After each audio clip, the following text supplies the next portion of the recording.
Hi, everybody. This is Jefferson with Peak Health and Fitness. Today, I want to talk a little bit about creating our own weighted equipment for weighted exercise while we're kind of stuck in our homes. A lot of you have been joining our online classes, and it's been fantastic. You've been doing really well, but sometimes there's not a substitute for good weighted exercise. And we've done lots of calisthenic stuff, lots of body weight exercises, but you can only do so many push-ups. We're going to make some stuff that's going to be used to kind of really simulate a kettlebell is what it's most similar to. However, creativity is king, and there's lots of different ways we can use this stuff to kind of help us add some weight to our exercise so we can get a little bit more resistance to our workout routines, right? So there's just a couple things you're going to need. A backpack is the simplest. I have one that's just pretty lightweight, but it should be okay for what we're going to be doing. It has back straps, all that stuff, a zipper, a normal backpack. You can also use one of these drawstring bags, or even, a reusable grocery bag, something, as long as it's heavy duty enough to kind of hold however much weight you put in it. It's going to be, useful for what it is we're trying to do. We also have here, I have a box of soup, right? This is 8 cans of soup, and altogether it weighs about 7 pounds or so. Have a bag of sugar, right?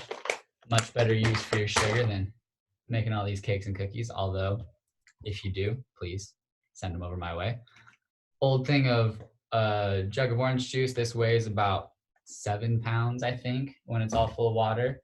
Smaller thing of orange juice weighs about 4 pounds when it's all said and done.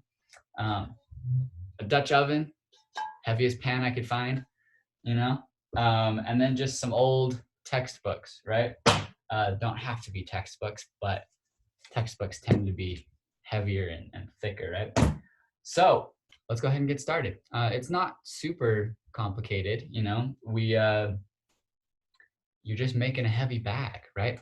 But what's important to kind of remember is to keep things balanced and to keep things, nice and compact. You don't want to have a whole bunch of books in there that are going to then kind of get destroyed, for one, or you don't want to have things be super heavy on one side of the backpack and then not on the other. And you don't want these, water bottles to come undone, get sugar everywhere, get water everywhere, do anything like that, right? So I'm gonna take my bag here. One of the easiest ones I like to do, take my Dutch oven here, and I'm gonna put it in my backpack, just like this. And then that right there, about 10 pounds or so, it's pretty solid cast iron Dutch oven there. But to make that a little bit more difficult, I'm gonna take these textbooks, right? And I'm gonna actually put them into the Dutch oven, right? So they're in the backpack and also in the Dutch oven. And that's gonna do two things. One, it's gonna make it heavier, right? But two, it's also gonna kind of help protect the books. And the Dutch oven's gonna kind of hold them together, and so they're not gonna get wrinkled and kind of destroyed on the in the bag or anything like that. One thing too, your books might not necessarily fit in the Dutch oven.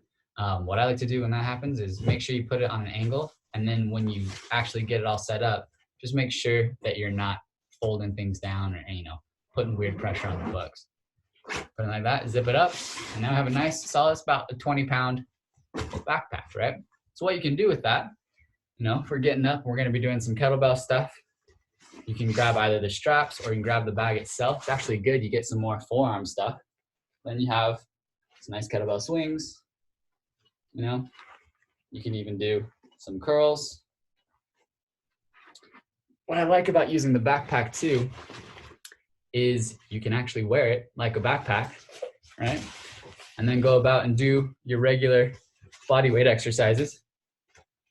Some push-ups, some squats, pull-ups, even if you're feeling adventurous, and now you weigh about 20 more pounds, right? You might notice things kind of poking you, pushing you in the back, whatever. That's pretty normal. Like you might imagine, it's not the most controlled setup, but try to angle things, make it comfortable on your back. If your Dutch oven starts turning over in the bag, flip it up so that it's nice and flat on your back, right? That's one option. Another option you can do, I'm gonna take my other bag here, and we're gonna do something similar. What we're just gonna do is we're gonna take these jugs of water here and we're just gonna put them in the bag, right? Put it in, try to keep things nice and nice and aligned. You don't want to make it a big sack. You want to make it a little bit, balanced as best you can. Put it in just like that. You've got another sack, right? You can do your swings, you can do your curls, you can do lots of stuff with these sacks here, right? Similar, do the exact same thing with your cans, your bag of sugar, bag of flour, whatever you have around the house. If it's heavy, you can use it, right? Talk to your trainer with Peak. Talk to, there's lots of resources out there. If you have further questions, though, give us a call. We'd love to work with you on that. Hopefully that was helpful. Hopefully it was informative. And we will talk to you guys in the next one. Have a good one.